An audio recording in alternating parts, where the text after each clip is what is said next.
Hey there, everybody, and welcome to this post-holiday Monday morning, which I know is difficult for a lot of us to kind of get kick-started. I hope everybody is doing well, and I hope your Monday is off to a absolutely fabulous start. So today we're talking about catastrophizing, and catastrophizing is worrying about things ending up worse than they likely will. And if you go back to either one of the mnemonics, fit cat, facts in this context at this time, or feel, based on the facts, the exceptions, the alternate explanations, and then the likelihood that it's going to happen. Yes, unfortunately, catastrophes are possible on any given day. Anything could happen. But what is the likelihood that the big one is going to happen today? What is the likelihood that we are going to get snowed in today, or you're going to be driving somewhere and get into a 15-car pileup?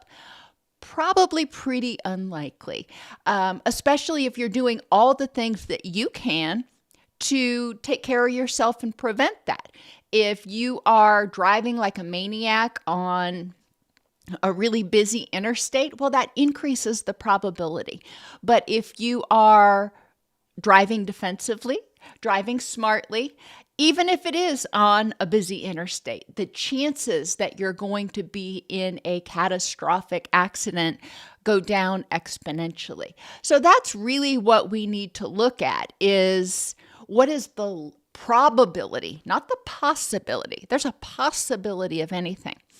Some people also catastrophize about how other people will react. If I tell this person this, then they are going to abandon me. If I tell this person this, then they are never going to forgive me. That's catastrophic thinking. And we need to step back from that, because that's mind reading. We're assuming we know how someone's going to react. Looking at the facts in this context at this time, or well, I like Fit Cat better, but the facts in this context at this time. If I tell this person whatever I've got to tell them, maybe I wronged them in some way, and I am going to be honest with them about what I did. What is the likelihood that they're going to be angry? Probably pretty good. What is the probability that that anger will be explosive and last forever? It's something you've got to examine. What is the probability that this person will, quote, never forgive you? Now, there are some things that may be true for, but we really want to examine a lot of the things that we see. And I know social media comes up all the time, at least on my videos, but examine some of the things we see on social media, because they are polarized. Some are way too shiny and happy, and they don't present any of the negatives. Others are overly catastrophic. And what actually is going to happen is usually somewhere in the middle. Why? Because especially now, people get paid for how much you interact with their posts on Twitter. And the same thing on a lot of different YouTube and other things, which is why you will see a lot of these clickbait headlines and posts and things designed to get people riled up, designed to get people to feel like they need to click for some reason.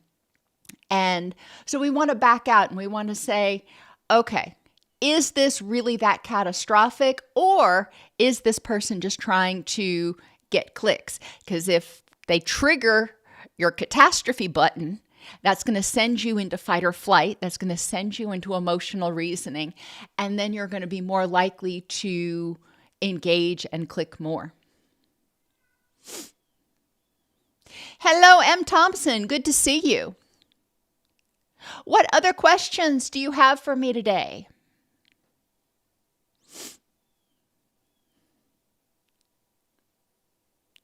Catastrophic thinking is something that a lot of us learned as children. If you grew up in a chaotic environment, you may have learned to expect the worst. If a caregiver goes out and, is going to go out with friends for the evening, the child may learn to expect that caregiver is going to come back and be snooker-faced drunk and angry and mean and all of the worst case scenarios. They're not expecting them to go out, have a good time, come home, and go to sleep.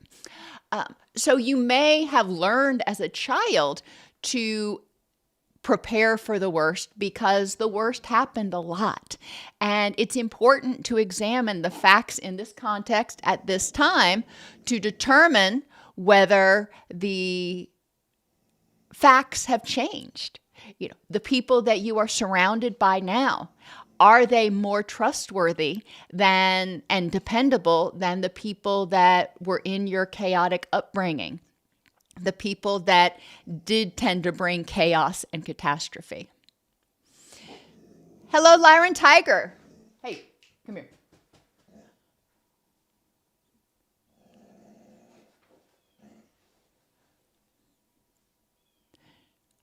What questions do you have today for me about mental health, about wellness, about happiness, or just surviving the holidays? Okay, Christy asks, well, I'm glad I've been able to be of help, Lori. Christy asks, how do you deal with having family gathering with you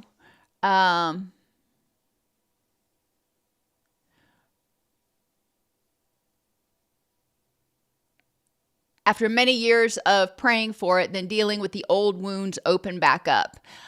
Yeah, I can see why it would feel like a train hit, because all of those things that you've been using so much energy to suppress, think of it kind of like a luggage that's packed too full, and you have to sit on it and twist 6 different ways to try to get the zipper to get shut. Well, you've been keeping that zipper shut good for a long time, and you wanted to see these people, from what I'm understanding.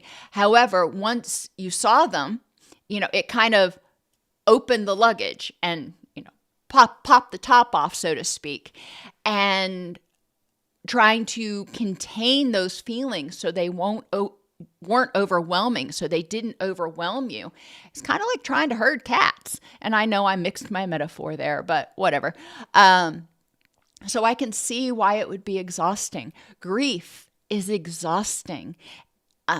Anger is part of the grief process. We go denial, anger, depression, acceptance. And anger is exhausting.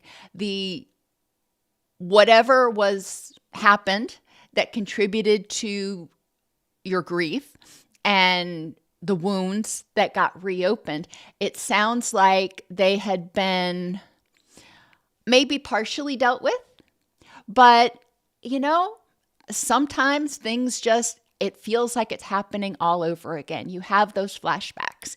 And even if you think, okay, I've dealt with it, I've got it buttoned down. Well, you do, but there's also a part of you that still hurts from that loss or that incident.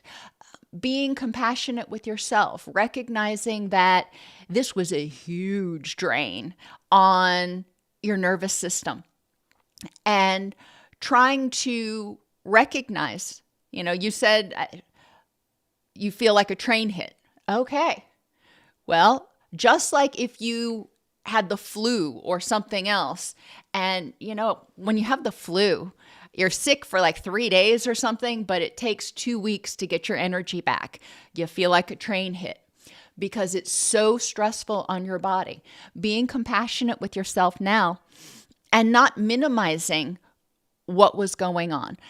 Examining, what those old wounds are and what stage of grief are you in? Are you still angry about it? Are you in the depression stage where you feel hopeless and helpless? Or are you in the acceptance stage where you recognize you can't change what happened and you want to remember the good while managing the distress that comes with it. Like you said, you had been praying for this family gathering. That's what you really wanted to happen, but it reminds you of what you don't have. That's grief. That is a huge grief trigger, even if everything surrounding it was beautiful. And I don't know that that's true because you said reopened old wounds. So there's some stuff that bubbled to the surface, and identifying what that stuff is and figuring out what you need to do in order to manage it, to help you move toward your rich and meaningful life. Some of the stuff, maybe you had stuff that you needed to say to people who are no longer here that you can't say anymore. Okay, well, how are you going to process that? If there's a lot of things that come up when, even if it hasn't been a long time since you've seen people, when we get together with relatives, memories are triggered, feelings are triggered. And again, being compassionate with yourself is so important because the pain is real, the grief is real, and the exhaustion is real.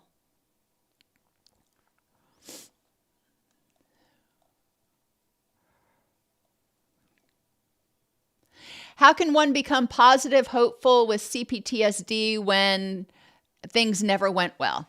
Well, the first thing is to examine right now facts in this context at this time, or what we call FitCat here.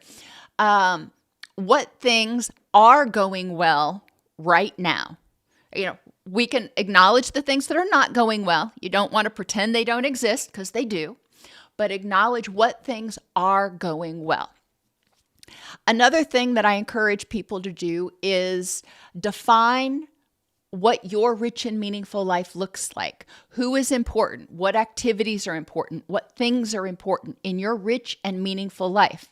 And then when you're trying to develop optimism, you look at all of those things and you say, okay, we'll say I've got 10 things. These 8 things over here are going okay. I'm grateful for that because so often when we're stressed, we focus on the things that aren't going well. So these 8 things over here, they're going okay. And I'm grateful for that. These other 2 things over here, they're a hot mess. And that makes me sad. So how can I use my energy to not only address the things that are a hot mess, but also nurture the 8 other things that are going well? I don't want to ignore what's going well and let that, crumble away and disintegrate while I'm focusing on these other 2 things that are not going well. I have to figure out, how am I going to spread my energy? If work is a train wreck right now, okay, well, work's not going so well right now. And when I'm at work, I am going to figure out how to use my energy to address that in the best way possible. Or maybe I'm going to use some time when I'm not at work to look for another job. And I'm still going to save a bunch of my energy for nurturing the things that I'm grateful for, that I do have, that are providing support, that are helping me want to get up in the morning. Even if it's, there have been times in my life when it was just my dog. And I was like, I got to get up because he's there for me and I have to take care of him. And, obviously that was in sort of a place of deep depression, but it's important to recognize the things that we do have that are meaningful because it helps balance it out. It helps give us a little bit more focus and meaning. Acknowledging the stuff from the past. You say you've got CPTSD. So there were periods in the past, maybe long periods, where you felt unable to escape a dangerous, threatening, or vulnerable situation. Alrighty. Looking at what is different now than then. How are you different than you were back then? What is different about your environment than was back then? That can help you recognize how, as you've grown, as you've moved in your life, you've gotten to a place where you have more control over your own safety, over your own outcomes. Are you controlling everything? Absolutely not. There is virtually nothing in this world that's 100% in our control. However, focusing on those things that you can control, going back to that rich and meaningful life, the things that are important, those are the things you're committed to. Then you look at the next C is control. I'm going to look at what things in my life can I control. I can control how I use my energy. I can control whether I use my energy to nurture the things that are important or I ignore them and let them kind of fritter away. I can control certain aspects of my work, and there are certain aspects that I can't. There are certain aspects of other people's behavior that I cannot control, but I can control how I react to that and what I do to keep myself and those around me safe. It's important for people with CPTSD many times to spend 20 minutes a day at dinner or at lunch, doesn't matter, 20 minutes a day, maybe even in the morning if you're bright and chipper, 20 minutes a day focusing on what is going well in my life. The other 23 hours and 40 minutes, focus on whatever you want. But they've actually done studies and shown that if you force yourself to pay attention for 20 minutes a day on what is actually going well, that it can help you feel more empowered the other 23 hours to deal with the things that are not going well. We're not ignoring the negatives. We're not ignoring the distressful things 23 hours and 40 minutes a day. Just during that 20-minute mental break, we are forcing ourselves to check out of fight or flight and check into something else.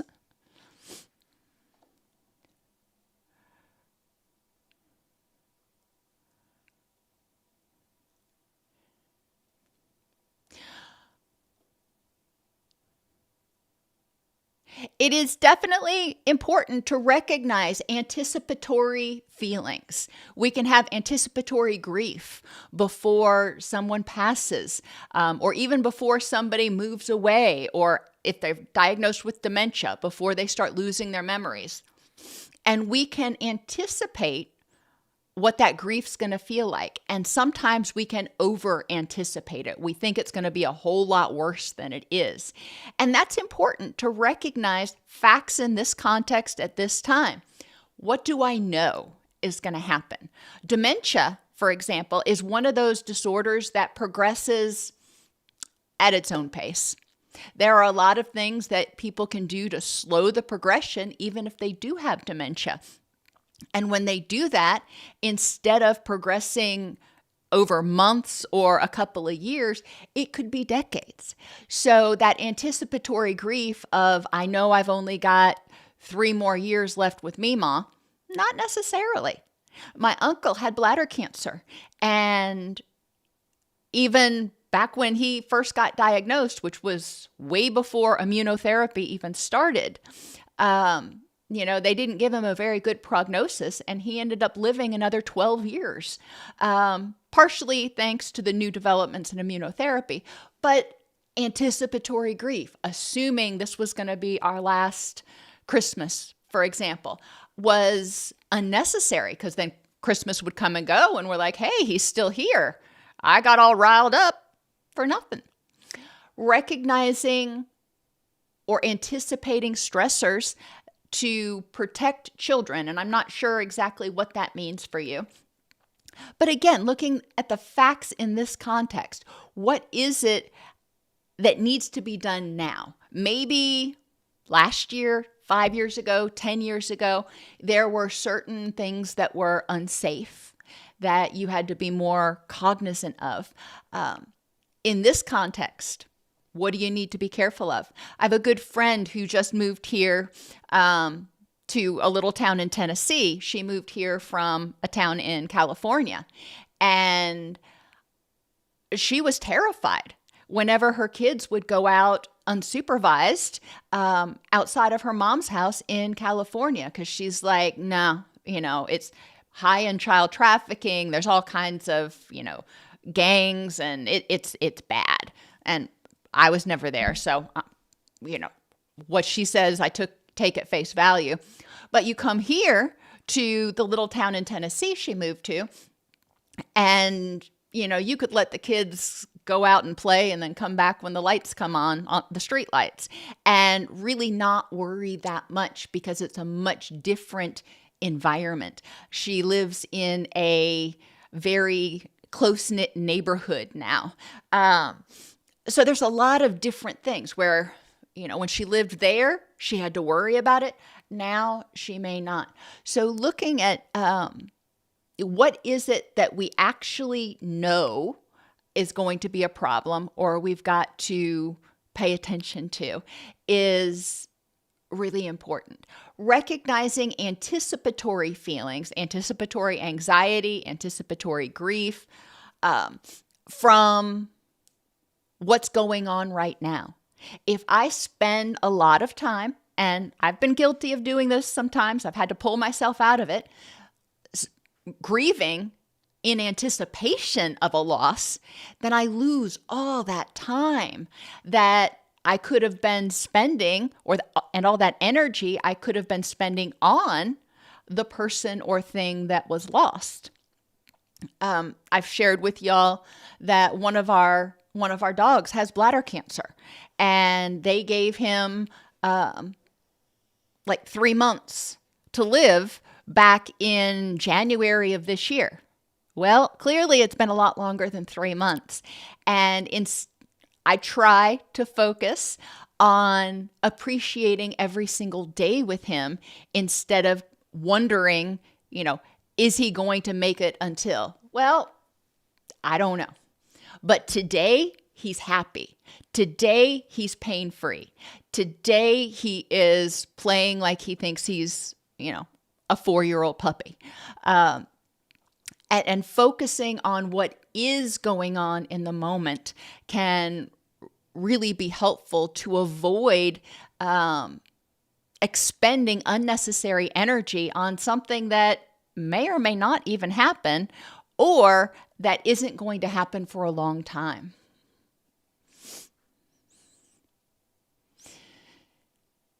Hello, Jewel. Where is Jewel, North Carolina? I'm not familiar with that. My mom lived in Raleigh for a while, so I used to drive there from Tennessee sometimes, and I know where Asheville is, but I'm not familiar with Jewel.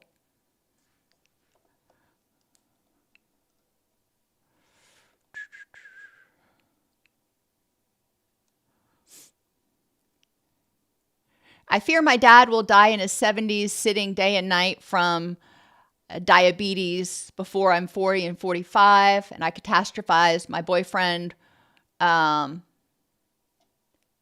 a coding job and never getting it. Well, let's take those one at a time. Your dad, who is in his 70s, having diabetes. Okay. That is not a good situation. Diabetes is awful, and it has a lot of side effects. However, and I will share this with you, my husband's grandfather is 96, and he's got wicked diabetes. I mean, his blood sugar will go up to 400.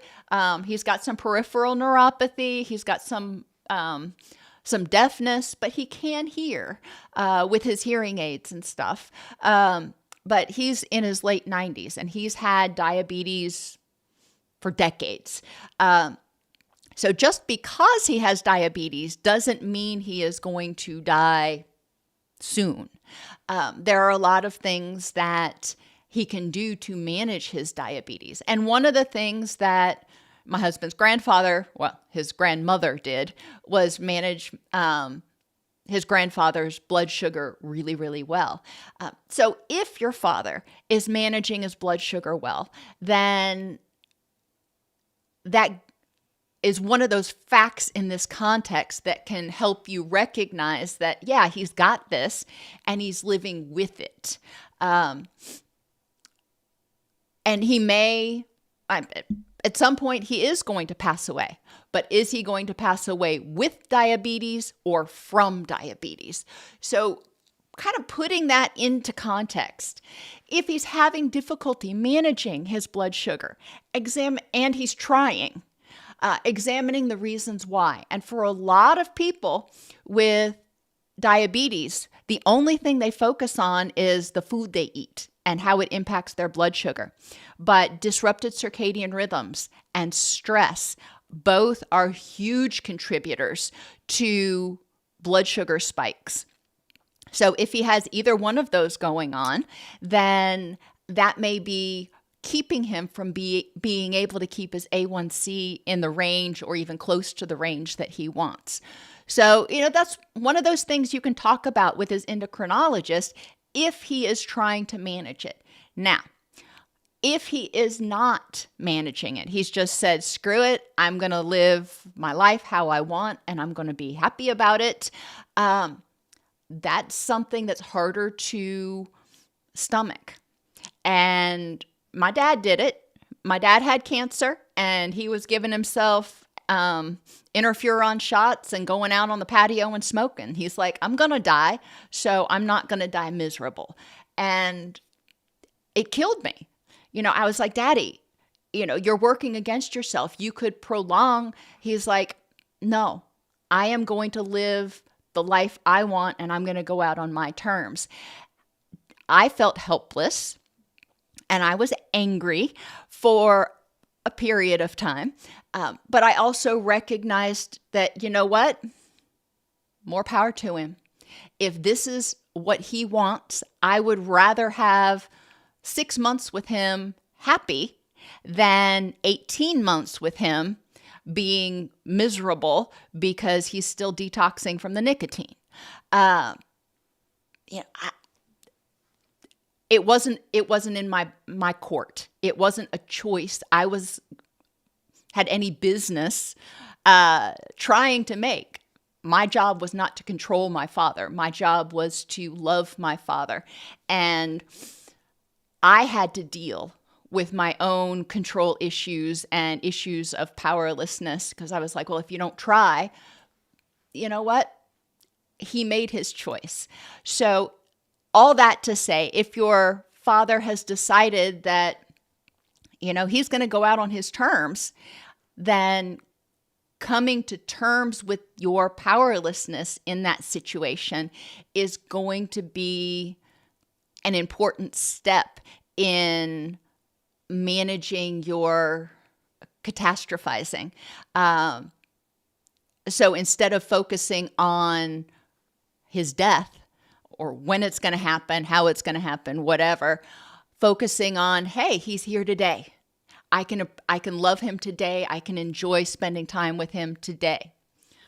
Now, as far as your boyfriend wanting a coding job and never getting it. Been there, done that too. My son is looking for a job. He's in database management, not coding. But unfortunately, there is so much competition right now, not only from other humans, but also from the AIs, that finding a coding job is really difficult. However,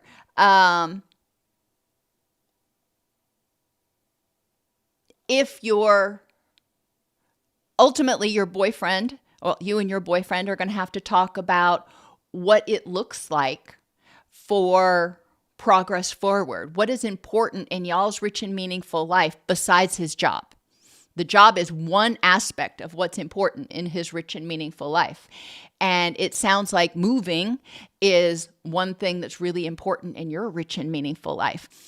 Trying to talk about, okay, at what point do we have to pivot a little bit and get a job until you can find your career. And a job is something you're at to put food on the table and a roof over your head. A career is somewhere you plan to stay. And a lot of us had to be in, jobs for several years before we found the right placement. And again, unfortunately, the market is just awful for most jobs right now, but especially for in IT realms and coding in particular. And how is it impacting his ability to attend to those things that are important in his rich and meaningful life, holding on to this thing that the only job he's willing to take is a coding job? That's something that he has to figure out for himself.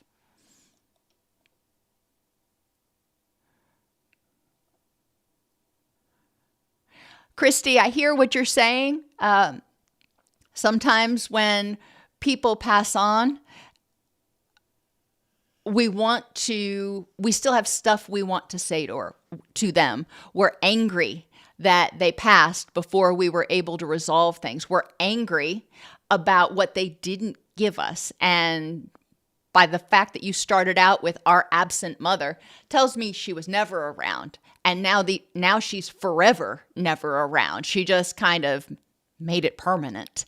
And it sounds like, or it's possible, that her passing may have basically reopened or put salt in that open wound that she was always absent. She was never there. And now she will never be. There's no way that you're ever going to get the June Cleaver mother that you had hoped for.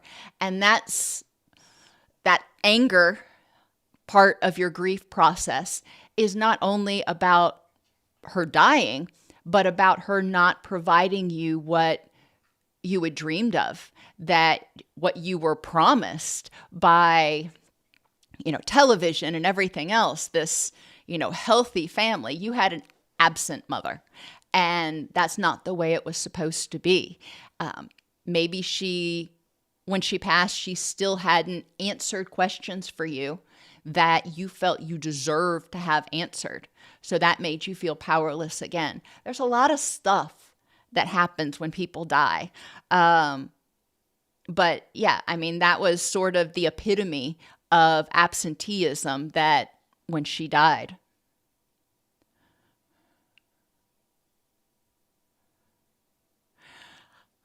Can catastrophizing be part of having obsessive compulsive disorder? Sort of, because those obsessions are often telling you that something awful is going to happen unless you engage in the compulsive behavior. So to that extent, obsessions are often somewhat catastrophic in nature.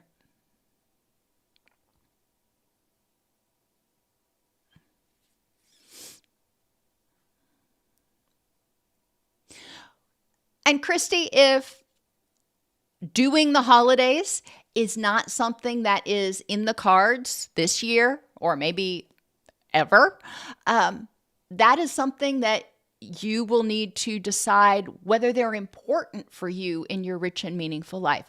Is it important to do the holidays? If so, how can you do it in a way that rewrites or opens a new chapter? You can't rewrite history. It opens a new chapter. So you're going to start your own traditions. For others, like my stepfather, who lost his first family on Christmas Eve, he never celebrated Christmas after that. Once he married my mom, he would, tolerate it. But he wasn't one that was ever going to get festive and want to go to Christmas parties or anything like that because it opened those old wounds too much. It hurt too much. So you may decide that those holidays, whichever holidays we're talking about, just aren't that important for you. They bring more pain than they do joy. They bring more unsettledness than they do comfort. And so what are you going to do instead? What can you do? And you can get creative about what you're going to do. If you don't want to sit home on Thanksgiving and, cook for 3 people or whatever, or cook for 15 people that you don't even really want to see, all right, that's fine. What about going down and volunteering at the food pantry or, wherever they're feeding the homeless, or doing something? Because a lot of times on the holidays, you just kind of want to get out because everywhere you look, every show you turn on, it just kind of right in your face. Or you may just pretend like it's just another day. This holiday, unfortunately, both of my kids were sick, and my daughter's cat had to be put down on Thanksgiving Day, so they didn't come over, and it was just another day. It ended up being just another day, and that was okay.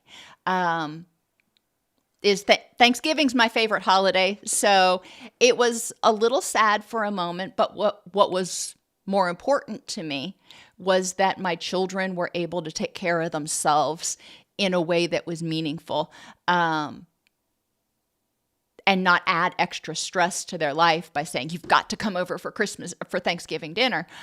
No, you're going to do what you need to do in order to use your energy in the best way possible. And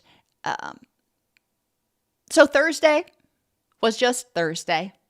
Well, Thursday with a lot of food, but I occasionally cook a lot of food anyway. They will come over, not this weekend, but next weekend, and we will do a family meal. And that's okay. I've never been huge on, ramping up to a holiday and everything like that. But figuring out what feels comfortable, what's doable for you. If you want to see the people, but you don't want to celebrate the holiday, move it. Have the dinner some other time, or the get together some other time. Or if you want to celebrate the holiday, but don't want to have to deal with the people, do something else. Go on a cruise. There was one Christmas where my mother and I went on a cruise. Okie dokie, kind of different, but we celebrated Christmas. We just didn't have a lot of people around us. That worked for us.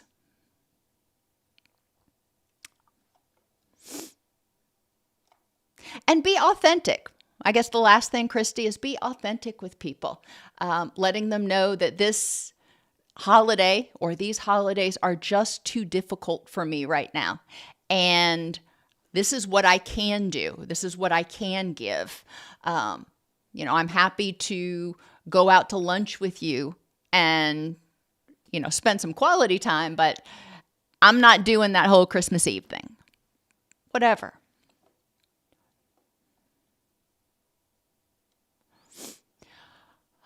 Working with catastrophizing as it relates to trauma reactions.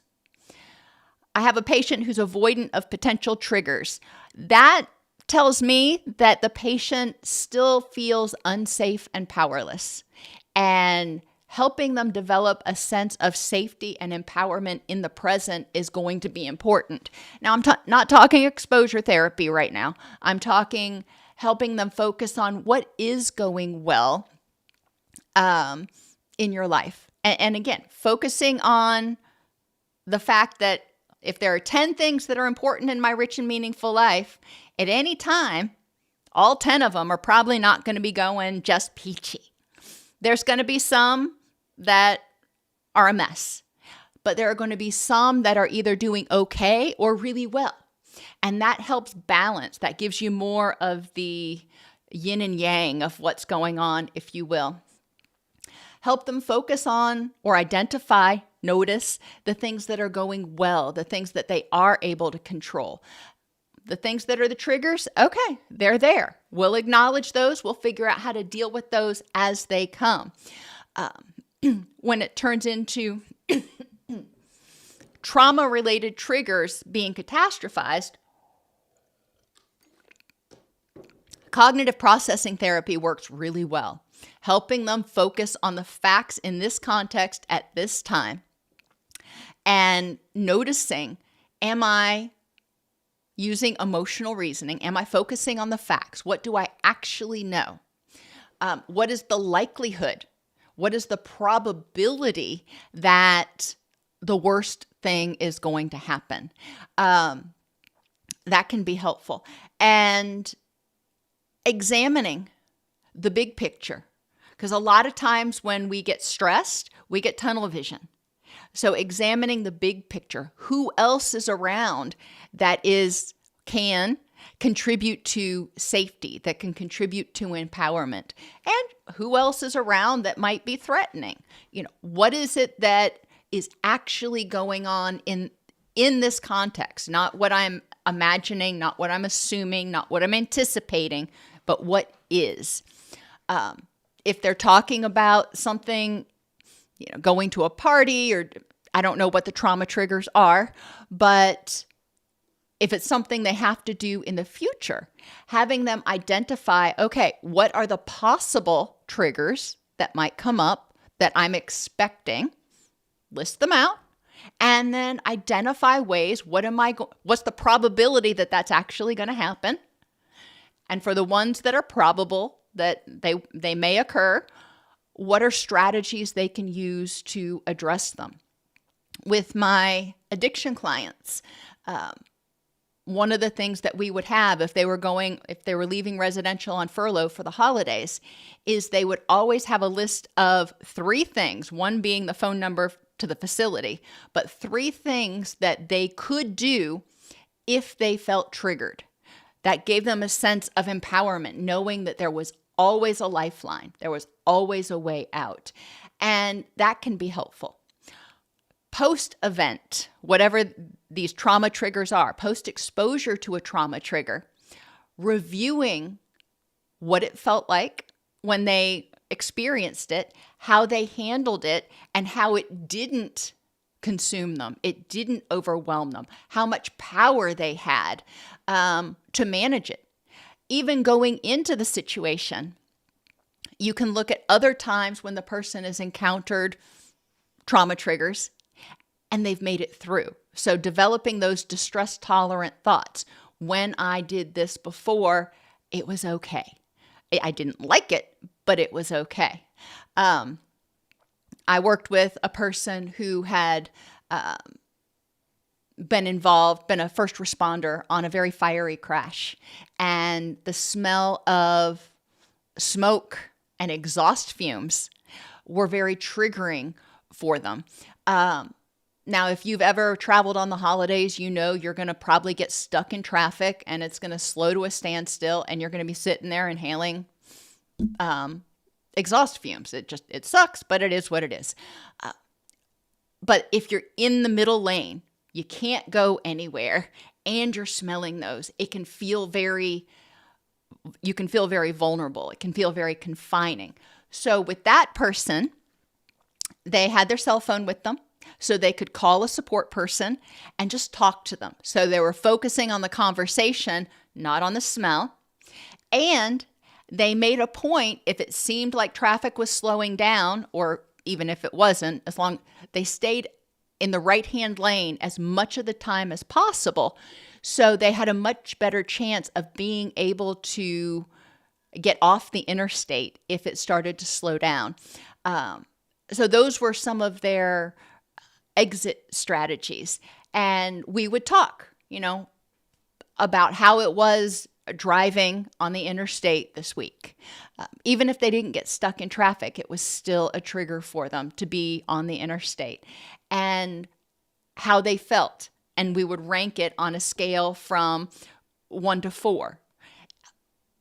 My goal was to have them feel like their control level was at a 3 or a 4. Their sense of safety was at a 3 or a 4. So those are things that I might talk about with them and see if they're willing to try.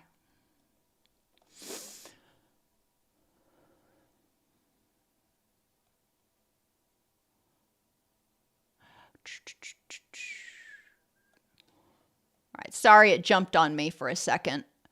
Let me go back. What advice would I give to a parent who has a 22-year-old son who has decided to distance himself from the family? The abandonment pain and how to cope and radically accept when there. Unfortunately, we can't control other people. And the abandonment, the rejection that you're feeling as your son has decided to distance himself from the family is very real, very palpable. Accepting the fact that he needs to feel empowered to reconnect on his own can be helpful. I would encourage you, it sounds like there's a lot of stuff to unpack there. So I would encourage you to talk with a family therapist about strategies for leaving the door open, so to speak, for him to come back whenever he's ready, and to address the things that may have caused him to feel like he needed to distance from the family. Conflict is almost always a two-way street. The one person may say or do something very innocently, and the other person may perceive it as attacking or demeaning in some way. So opening up those lines of communication eventually will be important, but understanding what is it that your son might need to have change in order for him to feel safe visiting or coming back around, and trying to maybe do it in small doses at first, or if there are particular people that increase the conflict, spending time with him apart from those other people at first can be a step. But again, there's so much going on there. It's really important to get the perspective of somebody who understands all of the underlying narratives to what contributed to him distancing himself, in order to give you any really good advice about what to do. But the abandonment pain is real, and feeling rejected is one of the worst feelings, especially when it comes from our children.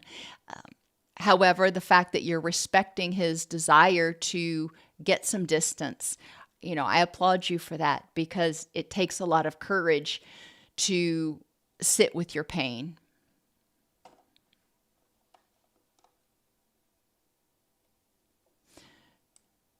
Alrighty. How do you stop replaying things before bed and in the morning? One of the ways to break a rumination cycle is to put your attention on something else. Focus on, acknowledge whatever it is you're ruminating about. It's like, okay, I'm thinking about what happened at work again today, but I'm not going to use my energy to continue doing that. Once you are mindful of what you're doing, turning your attention to something else. And it is really difficult at first. For me, and I've always shared that for me, I turn my attention to planting my garden. If it's winter, planting my spring garden. If it's summer, I'm planting my fall garden, but I'm planting a garden. And that involves me visualizing what I'm going to set out and thinking about which plants to put where. And it occupies my brain, but it's relaxing as well. So I'm turning my attention away from the threat, which lets my stress response decrease. And I'm turning my attention away from a threat and to something that brings me joy and may help release a little bit of oxytocin.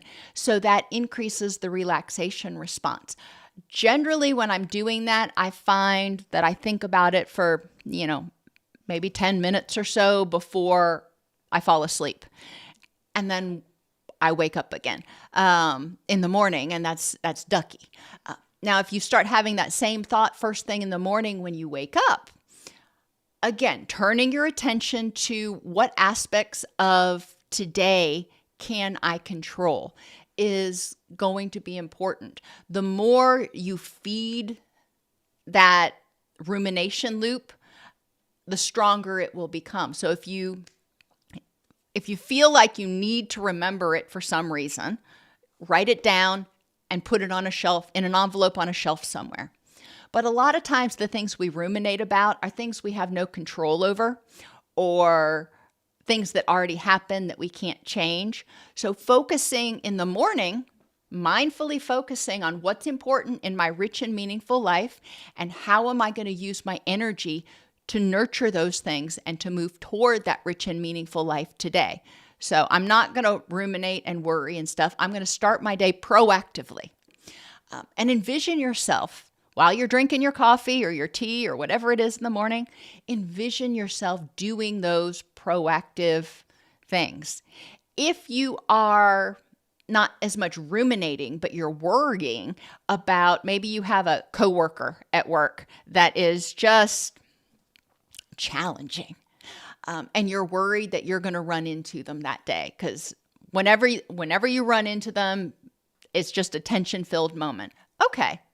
So rehearsing in your head, how are you going to handle that person, and seeing yourself successfully managing that interaction. See yourself smiling and, nodding and being as assertive but pleasant as you can be with that individual. Mental rehearsal actually does help. It actually does help because it primes our brain to recognize or to kick into gear and go, oh yeah, this is what I'm supposed to do when I encounter this person. So that's another thing you can do if it's more anticipatory stuff as opposed to rumination over something that happened in the past.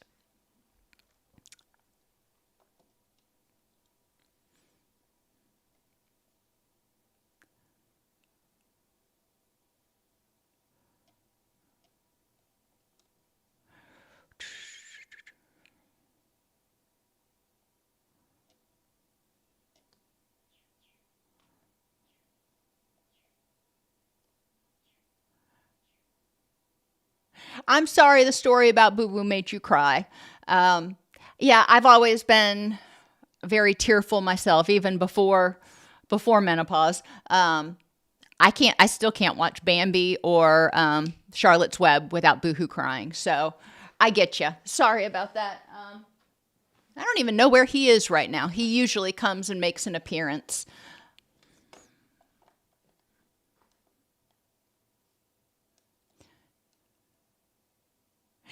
And watching something funny to change your mindset can help, but when you're doing it passively, it's really hard to sustain your attention on this thing that is so different than how you're feeling. If you've had like the worst day possible and then coming home and trying to watch a comedy to get in a better mood, probably going to fall pretty flat, which is why I suggested doing something that really makes your brain work. Because if you're making your brain work, it's working over here and it's not working over here and on that rumination or on that thing that is causing you so much distress. It's not a magic elixir by any means, but certainly by taking control of your thoughts. And if your thoughts wander back to that rumination or that depressed spot or that angry spot, okay, acknowledge it. Yeah, no, I'm not going to go there right now because staying angry about this not going to help me live my rich and meaningful life. I'm going to focus on this thing over here right now. Even playing, some inane games, solitaire, Sudoku, something like that on your mobile device. Again, it occupies your brain. So you're thinking about something and those ruminations have less room to kind of insert themselves.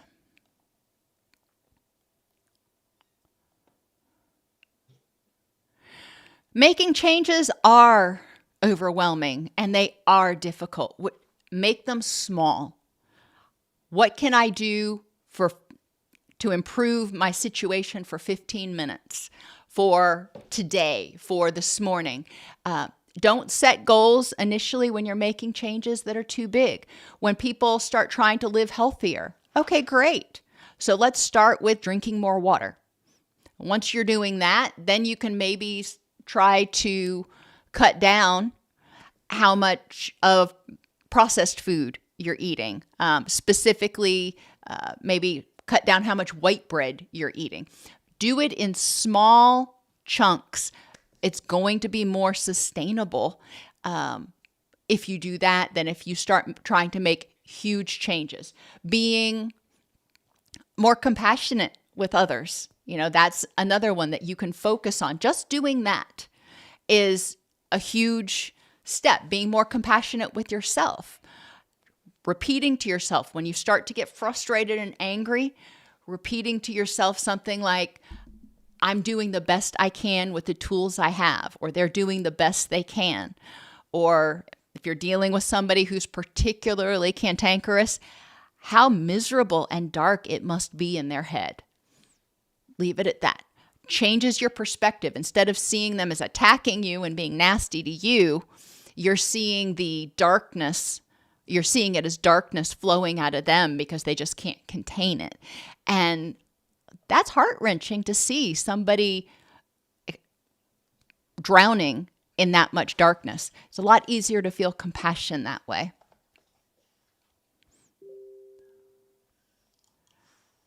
Well, Christy, I'm glad it was helpful for you. Oh, boo-boo.